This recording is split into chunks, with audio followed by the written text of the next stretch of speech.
Okay, during the break, we had a lot of things to talk about, but we're now shifting to the power crisis. Meron naman na namang hinihingi emergency power to solve the power emergency. Bakit may power emergency na? We had EPIRA 13 years ago, supposed to solve the problem. I will say, talagang niloloko tayo. This is not a joke. We are being scammed, we are being swindled. People find it difficult to understand and accept, bakit kami lolokohin, di ba? Loko talaga. Pero it is really a swindle. But Jojo will explain to us the new problems that have cropped up, no? But i-wrap up natin muna yung coconut. I-wrap up natin. Yes. You were going to say? The coconut, instead of it should be double approach, no? Those that are heavily infested must be attacked also. Yes. That is already cured. But in areas like Lanao del Norte, where it's only beginning to appear, you should hit it also, because by the time you are done here, then you have another emergency situation. Can we make a concrete action on this It has Lanao? to be done Can you arrange that Jojo and Arangcon meet? So action agad tayo. Well, that's a correct suggestion. What Jojo is saying is the strategy of how to. Of course, these people have a strategy. Except that the first time that they did it, they were very unsuccessful. Yes. This was Using which one? Nicotinoid or what? No, not only nicotinoid. It's a combination. And they were not They successful. did approach it on the chemical side with, of course, soap and soap, and detergents. CR, no? And that didn't work. The detergents didn't work. After a while, they came back again. Okay. So on this approach, it's a strategy, really. It seems to be a pattern that the government is not very good in strategic solutions. EPIRA was a solution, but then it resulted to a we'll now go to EPIRA. Now, be careful with the coconut industry, because sana yung strategy natin dyan ay hindi naman palpak na naman. Baka palpak na naman yan. Habang nandito ang Puro programa palpak tayo natin na nagbabantay, hindi na magiging palpak when we get the right solution. For example, yung EPIRA, from day one, some of us said that is not the solution. It was a dead duck in the water.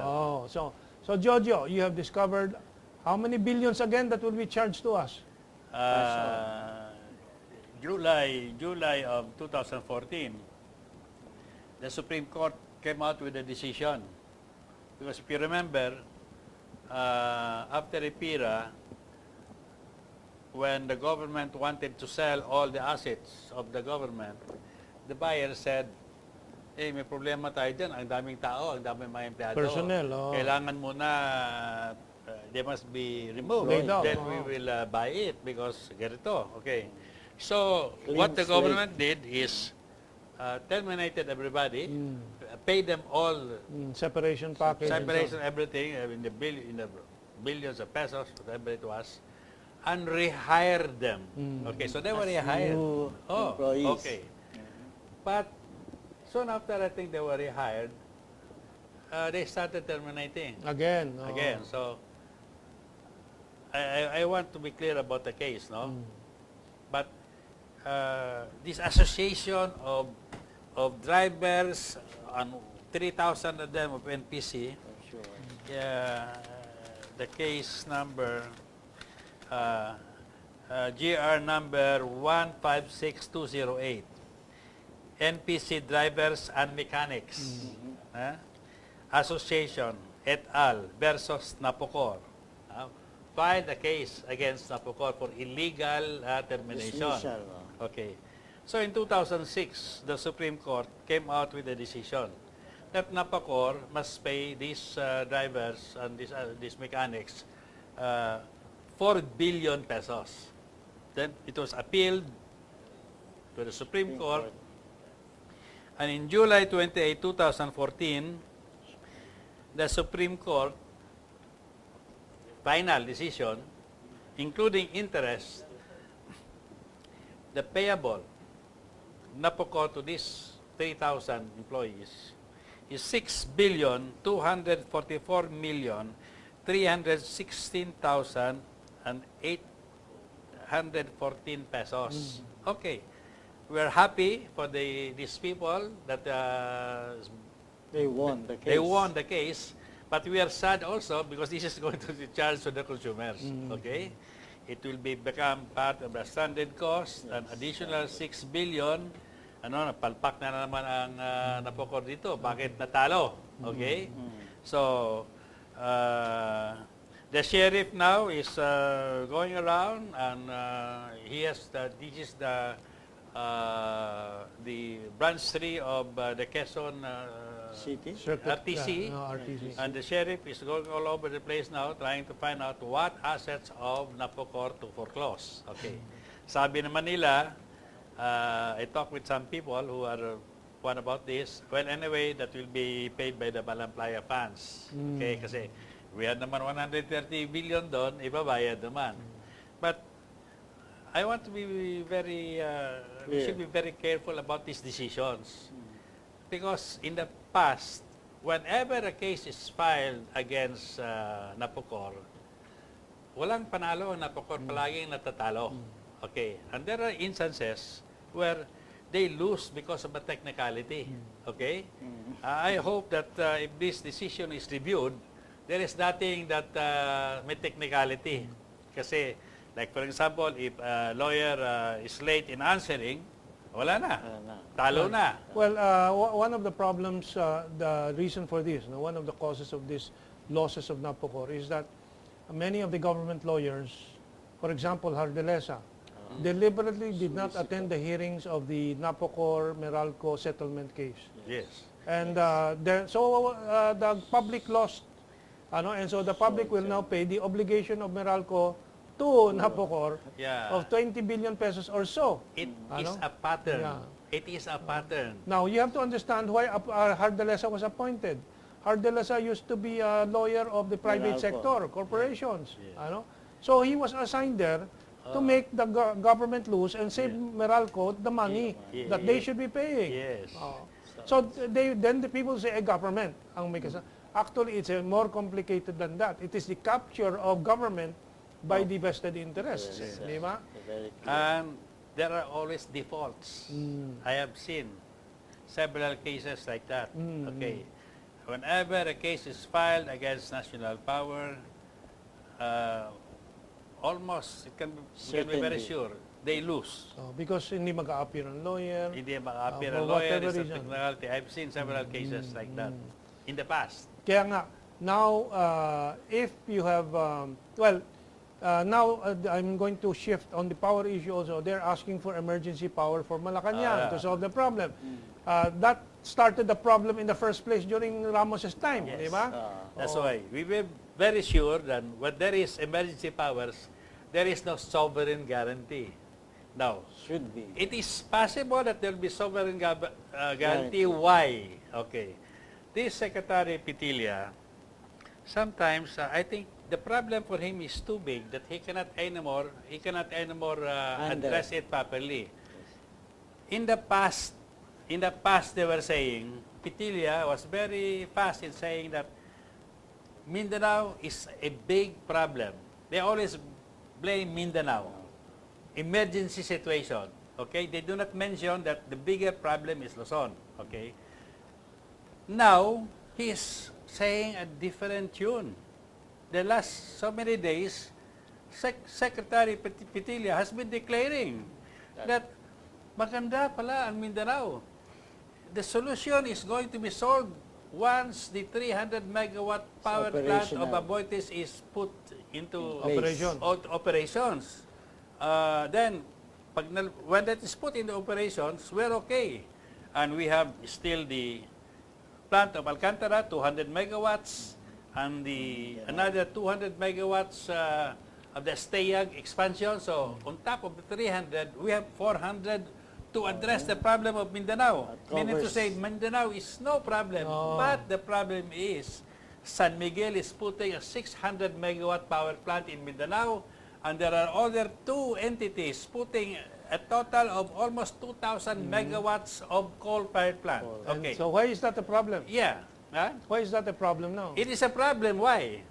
Now, Luzon needs about that much and they want to declare emergency powers. Okay? In Luzon, no? Sabi ko, bakit sa Mindanao walang emergency powers? Eh, nakalagay ng So maraming much power megawatts. plant, Okay. So, if you declare emergency powers, you also include this.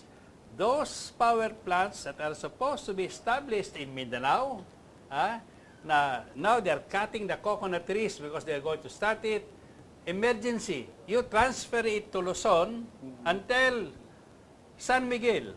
It's not yet needed in Mindanao. Kaya You nga, put it in Luzon because it takes about 2 years to prepare an application. So that since it is on stream already, in next 3 years, it will operate. That's right. Not 5 years. Okay, so wag mo na lagay.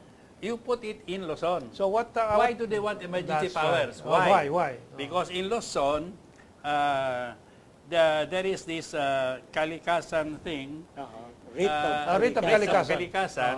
that the people of Luzon does not like these power plants here Yung coal, because yung it so on. destroys the environment. That's a problem now. Why? In Mindanao, we do not need it. You are going to destroy the environment there. In Mindanao, And the second issue is, to bring that power to Mindanao, you have to, from Mindanao to Luzon, it's going to increase the rates.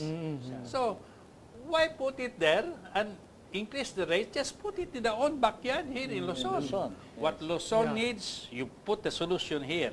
Do not put it in Mindanao because then you will have two problems. You have a problem of the, Transmission, di ba? not only the problem, the pollution, the cost of transmission, and, and what will happen if they declare an emergency here? The people here will say, my God, you have already extra 2,000 megawatts there. And we are not assured if we will be able to make business out of this. So you give us guarantee. No, Okay? guarantee Kasi na they're naman. worried about the surplus coming from Mindanao. So, the policy of these people are not so clear. They're confused. Well, how come now they're saying we have a crisis in, we have shortage of supply, safety factor, no? Supply sa Luzon. Oh. When Meralco put up a $200 million or 8 billion peso power plant in Singapore. That's another why? thing. Why They've are they been putting it in earning Singapore? all these Why years. are they not putting it here? Why not here? Oh. Because they are deliberately limiting the supply here so they can every year say, we have a shortage. We need more expensive electricity. Tanggapin nyo yung mahal na kuryente. Laging ganyan ang ginagawa nila. Very easy to Bakit justify. hindi, why is Malacanang not doing anything? Yes. Because they are in cahoots and they're afraid Maybe. of They the do not power know. of the oligarchs here. Okay. So it's like, ano ba ito? Puro pabao na ba ito? Eh, two hindi years na ito left. pabaon. But, Whenever a contract is given, especially with a sovereign guarantee, there's a lot of money kaya involved there. may... Let's admit it. Before we go on, the coconut industry, Marami the tayong husk, commissioners, so. if that is used lang to generate electricity, we have so much electricity from the coconut husk na ngayon tinatapon lang.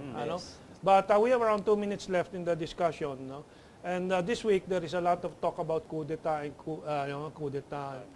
I would support a coup d'etat so long as it promises, this is the program, to bring the cost of electricity down, to rationalize the whole sector and repeal the EPIRA law and so on and so forth. No? Good news. Yes. Good news about Why? There will be a coup already? PBR. Okay, good news. 1 minute to go. Oh. Finally, ERC is admitting that there was so many mistakes upon the implementation of the PBR.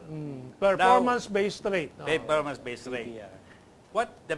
I will say, the positive thing about PBR is if in the later stage, you find out that there was some Anomaly. miscalculations or anomaly. Looking back, You can correct it.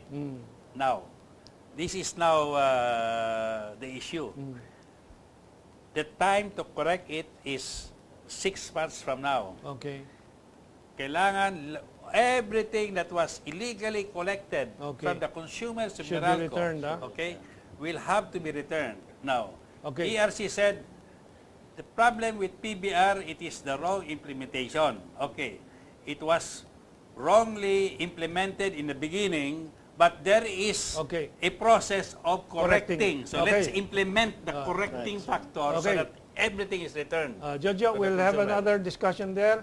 I promise to bring you to the senators that I can talk to, Trillanes et al., Congressman Ace Acidillo, Gary Alejano, and so on.